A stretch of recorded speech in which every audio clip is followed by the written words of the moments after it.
Bonjour, eh bien nous allons voir le deuxième paragraphe de la troisième partie interface, et ce paragraphe va concerner les menus qui sont proposés. Alors ouvrons Biftytler, comme d'habitude il s'ouvre d'une manière aléatoire sur un montage proposé par Biftytler. Les menus se trouvent dans la barre supérieure ici en haut, fichier, contrôle, éditer, etc. Nous allons passer tout ça en revue, plus ou moins rapidement suivant l'utilité, et on va ouvrir le menu fichier. Alors je vais aussi de mon côté ouvrir ici donc notre manuel en français, voilà, ça sera plus simple. Alors fichier et nouveau montage. Alors ce nouveau montage, nous l'avons déjà vu, c'est le montage de base le plus simple qui a uniquement 3 calques, caméra, point de lumière et texte. Voilà. Si vous voulez ouvrir un montage déjà existant, vous avez ici la possibilité de choisir votre dossier.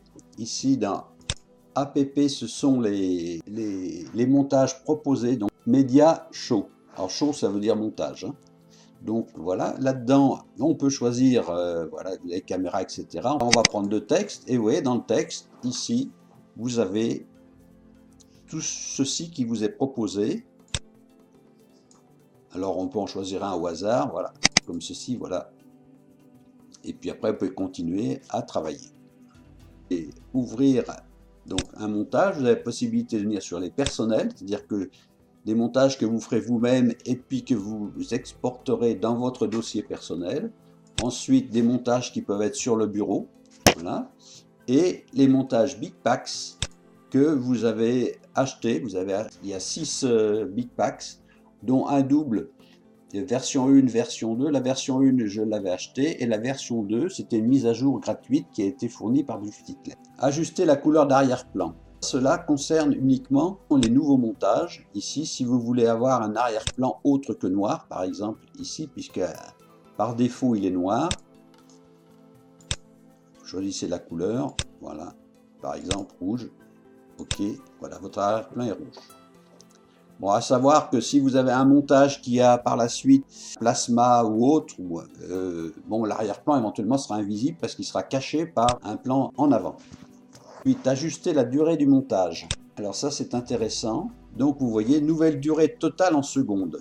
Alors, par défaut, ceci est de 3 secondes. Ici, je vous rappelle, dans la barre des temps, ici on a 1 seconde, 2 secondes, vous voyez, le grisé est différent, 3 secondes.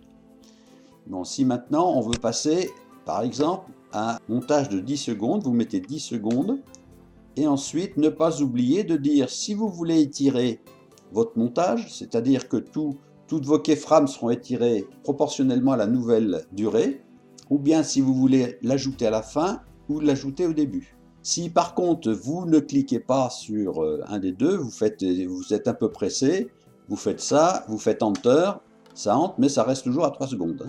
Donc pensez bien à remplir correctement la fenêtre qui est proposée. Ajuster la résolution du montage.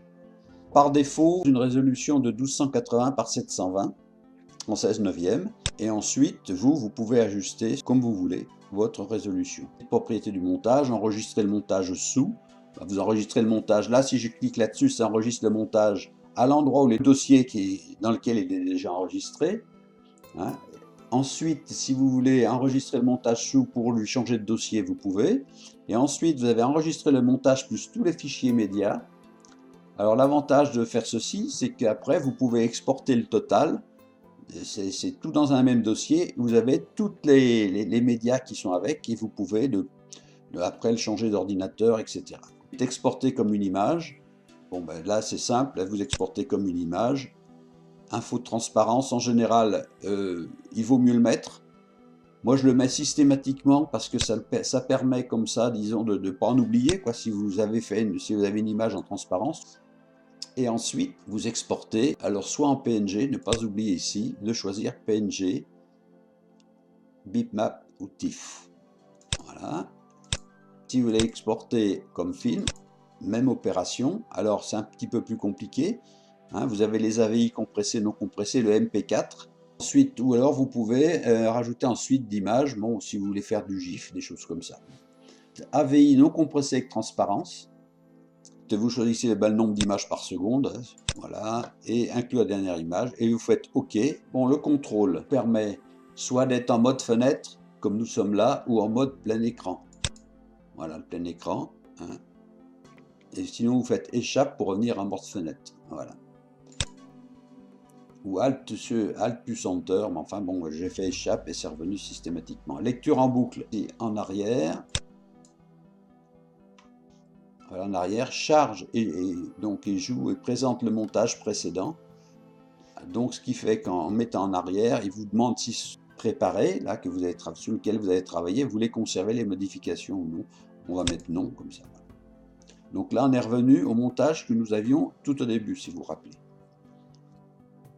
Etc. Ensuite actualiser, arrêt du chargement. Bon, bah, on va avoir le menu éditer.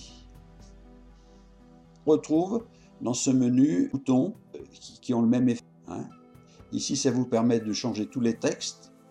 Alors, vous regarderez ça en détail parce que c'est un peu long. Si je vous l'explique, vous allez vous endormir. Voilà, une base de dialogue qui permet de modifier. Voilà. Enfin, bon, changer toutes les fontes. Et vous avez également ces boutons-là qui ont le même effet. Hein. Vous pouvez changer tous les textes. Ici, changer toutes les fontes. Voilà, etc., etc. Ici, ça va être les textures. Et ici, ça va être les effets. Alors, chercher, c'est assez pratique. Éditer, chercher. Par exemple, on va marquer AEX ici, c'est du texte. AEX, c'était le... Voilà. Chercher. Voilà. Et il vous amène directement sur le bon calque. Enfin, disons que c'est une aide assez sympathique. Hein. Et ensuite, bon, chercher le suivant. Alors, je ne sais pas s'il y a le suivant, mais bon. Si, ben, il vous l'a amené ouais, sur le 4. On devait avoir le 3 tout à l'heure. Et voilà. Bien, maintenant, on va aller dans les calques.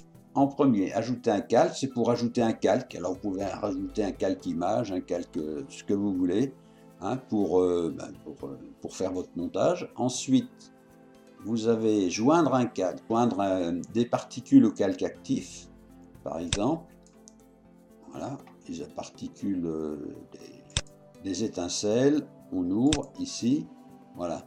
Hein, on a rajouté des étincelles. Alors bon, bah, le résultat n'est pas très bon, hein, c'est uniquement par démonstration, au calque 6, l'image gradiente. Si on veut revenir en arrière parce que ça ne nous vient pas, ici vous revenez, ça disparaît. Alors dans les calques, ensuite, présent dans le paysage, on verra ça plus tard dans les calques, ce sera plus facile à expliquer. Là, on va passer en revue. Ici, flotte dans l'eau, on va reprendre un nouveau montage complet. Hein, et on va mettre calque ici. Alors flotte dans l'eau, il faut d'abord qu'on ajoute un calque eau. Alors on va mettre un calque, ajouter un calque eau ici. Alors métal liquide, mer démontée, voilà, on va prendre ça, comme ça c'est plus impressionnant. Voilà, la mer démontée, et ensuite on va flotte dans l'eau. Alors on va mettre Buff Hitler ici. Voilà, et on va le faire flotter dans l'eau. Calque. Voilà, Buff Hitler flotte dans l'eau. Ensuite, il y a plein de réglages là-dessus. Hein, pour le mettre en dessus, par rapport, on verra ça, position du texte. Hein, je pense que si on le bouge ici, voilà, il avance. Si on le met plus haut, voilà. Alors vous pouvez le mettre juste à flotter à ras. Maintenant, par exemple aussi, on peut... Alors dans les calques, on va venir rajouter, on va ajouter un calque, joindre un calque, pardon, ajouter un calque modèle par exemple. Où est-ce qu'ils sont les calques modèles? Par là, croquis, modèle 3D. Hein, on va prendre Bix, là c'est la maquette, ouvrir, voilà, voilà le modèle 3D. Hein, pareil, on peut le faire flotter, flotte dans l'eau. Voilà. Hein, il flotte dans l'eau, donc on peut le mettre en position un petit peu plus haut. Voilà. Alors on va le mettre voilà. Voilà. Donc il marche sur les eaux, hein, bon, sans aucune... et puis eh ben, on peut même le dupliquer.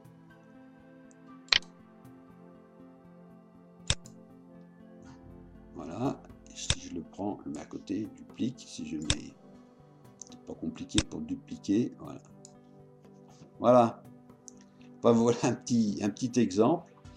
Le calque VJ, c'est pour faire, disons, varier des mouvements en fonction de la musique, en fonction du son. On verra ça par la suite aussi, parce que c'est trop compliqué à expliquer maintenant, c'est trop tôt, hein. Bon, ici, on supprime le calque actif, ici, on duplique. Voilà, il est dupliqué. Alors, on peut le dupliquer soit par le menu, soit ici par le bouton, ce bouton-ci. C'est pour ça, enfin là, comme dans beaucoup de logiciels, hein, vous avez différentes manières d'avoir des actions. Inverser le calque actif, enfin bon, on reverra ça aussi en détail après, hein, chaque calque, chaque propriété. Hein, passer le calque actif en arrière, alors ici c'est dans le menu, c'est pour passer en avant, en arrière un calque par rapport à l'autre. Ça dépend de votre montage, mais on verra ça aussi par la suite, le passer en avant et activer les propriétés de calque, voilà.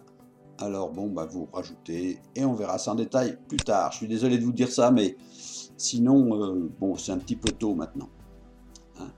Alors ici, c'est pour changer, donc suivant votre calque, toujours, vous voyez, là, on est sur un modèle, ici, média, bon, bah, il n'y aura d'actif ici que changer la texture et changer l'effet.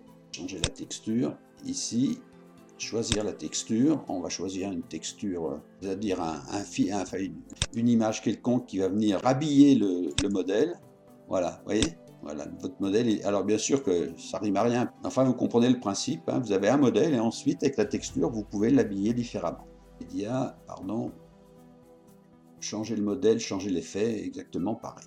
Ensuite les pré-réglages.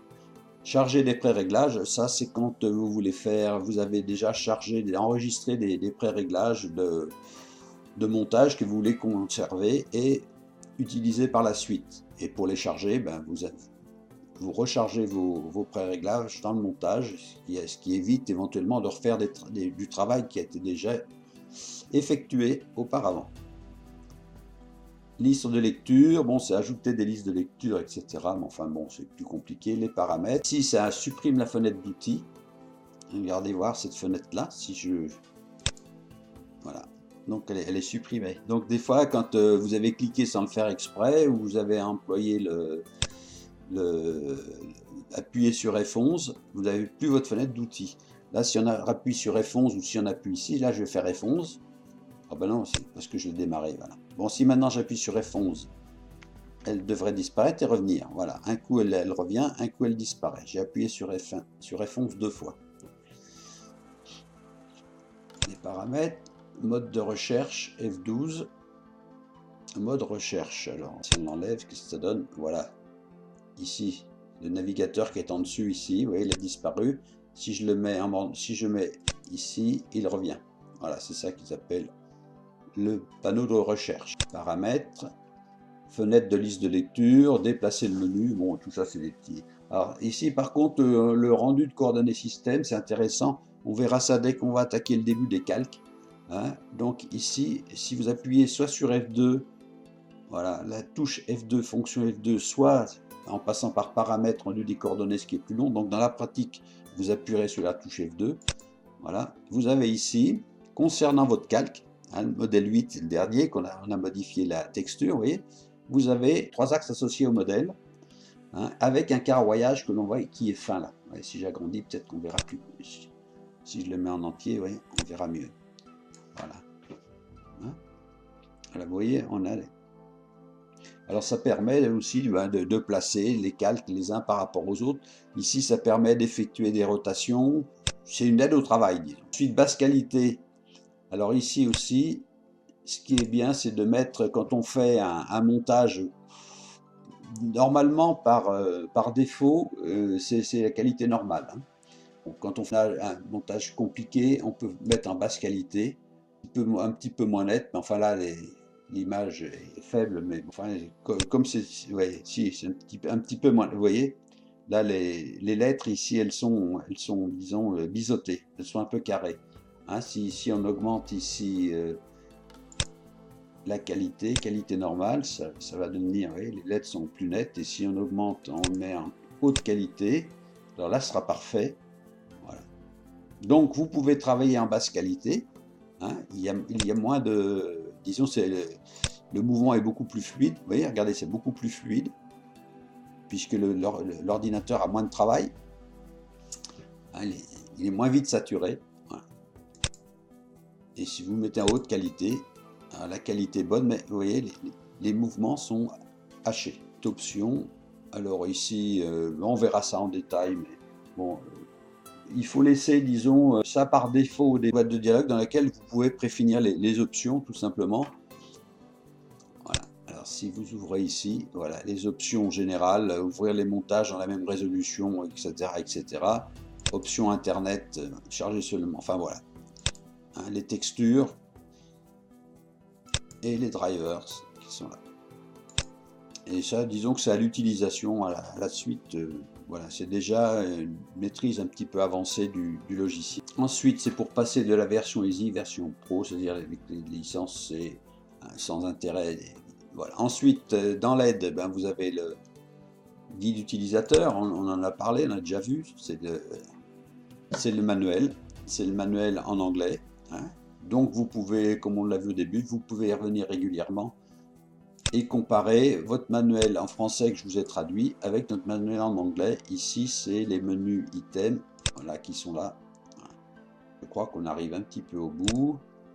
Information de commande. Je ne sais pas trop ce que c'est. Ah oui, bah, c'est les prix, etc., etc. L'air, voilà. Et après, contrôle des mises à jour. Alors, voilà ici, il vous demande si la dernière version. Ah, vous voyez, je ne suis pas à jour, il me manque 13.07.02. Bon, bah, il suffit de télécharger, c'est très simple et en principe très rapide. Je n'ai jamais rencontré aucun problème pour les mises à jour. Je trouve que c'est un logiciel qui est assez stable et fiable. Hein. Et je crois qu'on est à la fin. Au sujet du Hitler, ben voilà, ça vous donne ici la version 13.7, alors que c'est la version 13.7.02 hein, qui m'est accordée, la version Ultimate, voici. Ok. Bon, j'espère que ça n'a pas été trop long. C'est bien sûr pas très intéressant, mais enfin, il faut quand même savoir bien maîtriser ces menus, quoi, au moins au début, pour pouvoir avoir un accès rapide, sans trop fatiguer, à tous les montages possibles. Et c'est beaucoup plus agréable quand on sait faire, disons, forcément.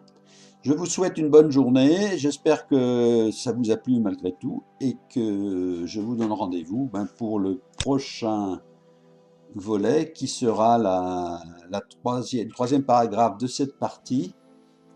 Et on va voir ce que c'est. Qui sera les fonctions clavier et souris. Ben là aussi, ça ne sera pas spécialement activant, mais enfin, peut-être en fonction, on verra. Voilà. Bonne journée, à bientôt. Merci, au revoir.